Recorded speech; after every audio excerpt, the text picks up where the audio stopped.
রাত মানে নিস্তব্ধতা আর স্বস্তি এমন ধারণা করলেও রাতের রাজধানীতে সে চিত্র পুরোটাই উল্টো।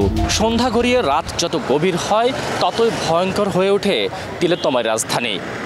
আইনশৃঙ্খলা নিয়ন্ত্রণে পুলিশের পাশাপাশি কাজ করে র্যাব ও সেনাবাহিনী। অথচ এসব ভয়ঙ্কর চিত্র দেখেই বোঝাই যায় আইনশৃঙ্খলা পরিস্থিতি নিয়ন্ত্রণের এত সব আয়োজনের কোনো তোয়াক্কাই করছে না অপরাধীরা। এ তো গেল রাতের কথা, দিনের রাজধানীও যেন নগরবাসীর কাছে আতঙ্কের নাম। ছিনতাই, গোলাগুলি, অস্ত্রের ঝঞ্ঝনানি নিত্য নৈমিত্তিক ঘটনা। চলতি বছরের জানুয়ারি থেকে আগস্ট মাসে বিভিন্ন অপরাধের রাজধানীর 50 থানায় 12,137টি মামলা হয়েছে। সবচেয়ে বেশি মামলার সংখ্যা মতিঝিল বিভাগে 1,927টি।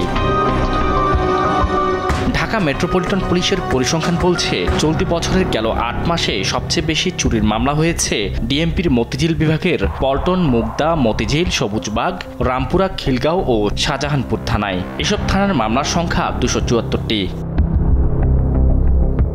ছিনতাই, ডাকাতিতে শীর্ষে তেজগাঁও বিভাগ, মামলার সংখ্যা 74টি। এই বিভাগের মোহাম্মদপুর ও আদাবর থানা এলাকার বেড়িবাঁধ ছিনতাইকারীদের একটি জোন হিসেবে চিহ্নিত। কারণ বাজারও এই বিভাগের আওতাধীন। এখানে ক্রেতারা আসেন মধ্যরাতে ও ভোরে। ওই সময় শুনশান সড়কের সুযোগ নেয় ছিনতাইকারী চক্র। এই বিভাগের অপরাধের আরেকটি স্বর্গরাজ্য হাতিরঝিল। এছাড়া শিশু নির্যাতনেও শীর্ষে তেজগাঁও বিভাগের আওতাধীন এলাকা। 8 মাসে মামলা হয়েছে 64টি।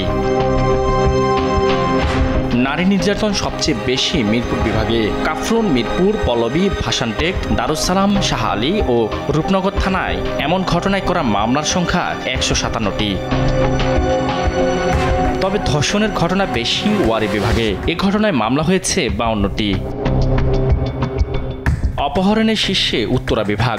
এই বিভাগের থানাগুলো হলো উত্তরা পশ্চিম, উত্তরা পূর্ব, দক্ষিণখান, উত্তরখান, তুরাগ এবং বিমানবন্দর থানা। অপহরণ সংক্রান্ত মামলার সংখ্যা 37টি। মাদক মামলা বেশি হয়েছে ওয়ারী বিভাগের যাত্রাবাড়ি, ডেমরা, ওয়ারী, শ্যামপুর, গেন্ডারিয়া ও কদমতলী থানায়। 8 মাসে মামলার সংখ্যা 784টি। জানুয়ারি থেকে আগস্ট পর্যন্ত 50 থানায় হত্যা মামলার সংখ্যা 345টি। গণঅভ্যুত্থানে সংঘটিত হত্যার ঘটনায়ও এই সময়ে মামলা হয়েছে। হত্যা মামলায়ও এগিয়ে ওয়ারী বিভাগ, যেখানে 8 মাসে মামলা হয়েছে 69টি। এত সব ঘটনার পরও ডিএমপির দাবি, অনেকটাই নিয়ন্ত্রণে রয়েছে আইনশৃঙ্খলা পরিস্থিতি।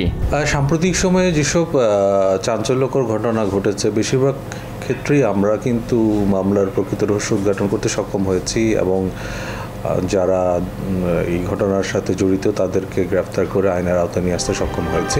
আইনশৃঙ্খলা বাহিনীর নজর এড়িয়ে অপরাধীরা ভয়াবহ অপরাধ ঘটিয়ে যাচ্ছে হরহামেশে। তাই পরিস্থিতি নিয়ন্ত্রণে আরও কঠোর হওয়ার পরামর্শ অপরাধ বিশ্লেষকদের। আমরা যেভাবেই বিচার বিশ্লেষণ করি না কেন, যতই অক্সিলারি ফোর্সকে সম্পৃক্ত করি, এটি পুলিশকেই আসলে নেতৃত্ব দিয়ে জোরালোভাবে কঠোর হস্তে এই ধরনের অপরাধ দমন করতে হবে। শাহাদাত নিশাত, দেশ টিভি, ঢাকা।